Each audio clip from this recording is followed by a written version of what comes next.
Faut pas me mettre dans tes escarmouches matinales là. Faut pas me mettre dedans. Ça veut dire quoi? Escarmouche matinale.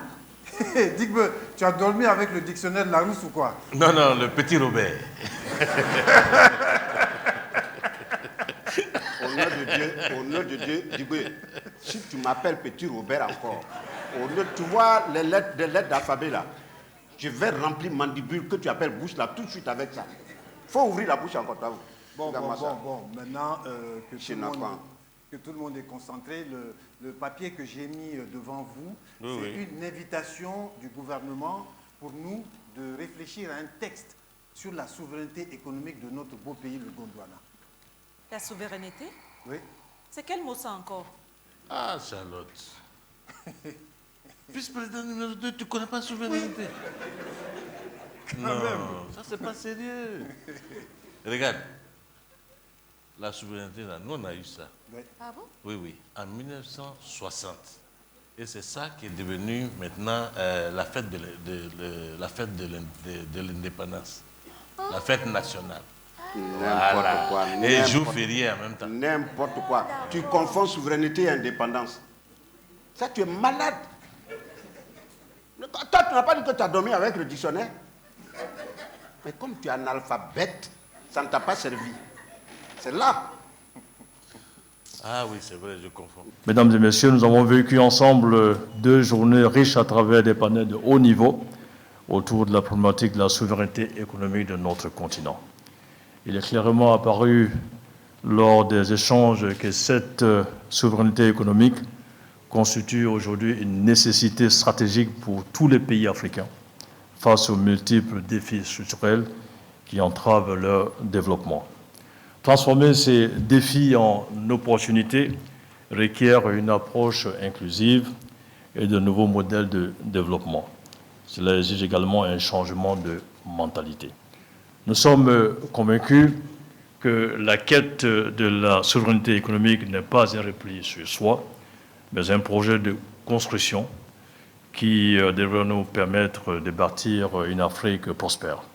Nous repartirons de ce forum avec un maître mot: agir, agir, agir et maintenant. La souveraineté économique, comme il a été rappelé avec force, ne se décrète pas. Elle se construit en tant que priorité stratégique. Pour nos nations aujourd'hui, elle se bâtit sur notre capacité collective à contrôler nos ressources, à développer nos chaînes de valeur locales, à accélérer notre industrialisation et à réduire notre dépendance extérieure.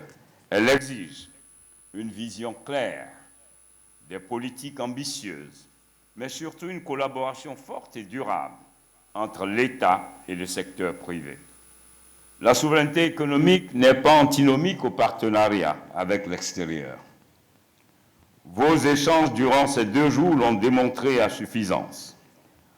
Lorsque les secteurs publics et privés conjuguent pleinement leurs efforts, ils offrent à l'Afrique la capacité non seulement de résister aux chocs internes, mais aussi de s'affirmer comme un pôle de prospérité, d'innovation et de résilience.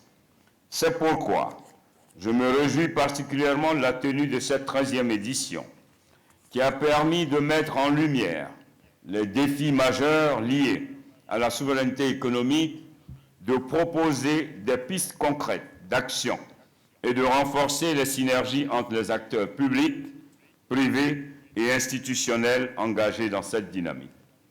Distinguées personnalités, mesdames et messieurs, la Côte d'Ivoire avance et elle s'est résolument engagée dans un processus de transformation structurelle de son économie fondée sur une croissance inclusive, durable et portée par un secteur privé compétitif et innovant sous le leadership éclairé de son Excellence, M. Alassane Ouattara, président de la République de Côte d'Ivoire. Aujourd'hui, notre pays affiche une croissance économique soutenue, fruit des efforts conjoints de nos institutions, de nos entreprises et de nos citoyens. De nombreuses réformes structurantes ont permis d'améliorer significativement l'environnement des affaires, renforçant la confiance des investisseurs et dynamisant en conséquence notre tissu économique. Ces progrès, loin d'être abstraits, se traduisent dans la vie quotidienne de nos concitoyens. Ils sont le signe qu'une dynamique est bel et bien en marche, celle d'une Côte d'Ivoire moderne, souveraine et solidaire. Alors nous voici venus depuis les lointains, afin de rappeler que hier encore, la liberté n'était pour nous qu'un lointain mirage, qui ne pensait pas à nous sur ces pages. Et depuis, notre rapport avec elle a évolué, lorsque nous nous sommes retrouvés, excédés par la vilissante dictature des États venus d'ailleurs, quand nous défendions que sans servitude, nos destins seraient bien meilleurs. Et depuis, nous avons acquis un couronnement méritoire après maintes luttes acharnées pour affranchir nos territoires. Libérés des visées expansionnistes, libérés de la domination impériale. Et avec le vent de liberté, l'indépendance politique, sécuritaire, judiciaire, culturelle, économique. Mais tel un enfant qui effectue ses premiers pas sous le regard maternel ou paternel, les premiers pas de cette souveraineté ont dû s'appuyer sur la tutelle. Et depuis, les années se sont égrenées et les rêves de grandeur ont germé avec les ambitions. Également avec l'émergence d'un nouveau système économique, la reglobalisation, qui ouvre le champ des possibles aux économies africaines afin qu'elles puissent nourrir l'espoir d'un système plus sûr, plus inclusif, porté sur la durabilité. Un système qui tranche avec le précédent. Je vous parle de la mondialisation et ses inégalités. Voici venue l'ère de la reglobalisation, qui insuffle un nouveau souffle, une bouffée d'air aux États africains,